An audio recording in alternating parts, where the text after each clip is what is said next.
We got you right here on the daily. I see a possible pattern forming right here. Boom, you got the M to the dub.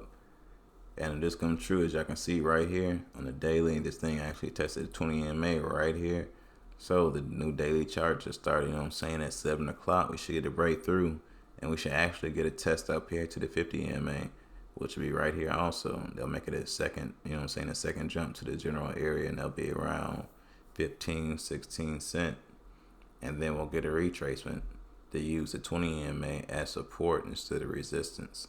So we'll be coming all the way back down here, and it'll probably be around this area. It'll be around 14.5 cent. And then we'll get another jump, which will be right here where you see this spike is at, which will be around 22, 23 cent. And then we'll get a retracement right back down to the 50 and bounce off of that. And then we'll go, you know what I'm saying, go to beyond levels. So basically, you know what I'm saying, that'll be the third test. So we'll break out and we'll see where it goes from there. But those are the first few levels that we're looking at for this one. Because to recover this candlestick, you know, unless this thing want to do some crazy retarded move that I really doubt that will happen, it'll come down and recover the rest of this candlestick, and they'll be all the way down here around 8.5 cent. But I don't believe that will happen.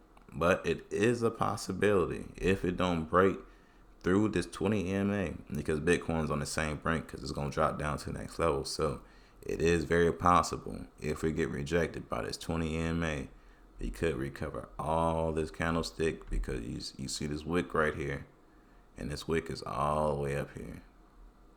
That's what that wick was for, to cover that candlestick. And like I said, it's 8.5 cent. This wick on this one just recovered this candlestick. So that's what this candlestick was for. So it could drop down to 8.5 cent now. That means the pattern will break and everything.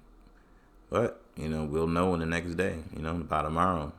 We're going to either see a rejection at the 20, or we're going to see a breakthrough going to the 50. And like I said, then we're going to bounce off the 20. This when we're going to find out what's really about to happen is tomorrow. You know, I'll hop back on within the next 2 or 3 days and give y'all an update. But we definitely going to see by tomorrow what it's going to do. Because it's either going to break through or it's going to break down. So it's crunch time for all the coins. But like I say, if we break through, I mean, happy days, man. We up for a nice little ride. And gave y'all the levels. But anyways, anything I just said is not financial advice at all. Y'all grown, you make your own decisions. But like, comment, and subscribe. Peace.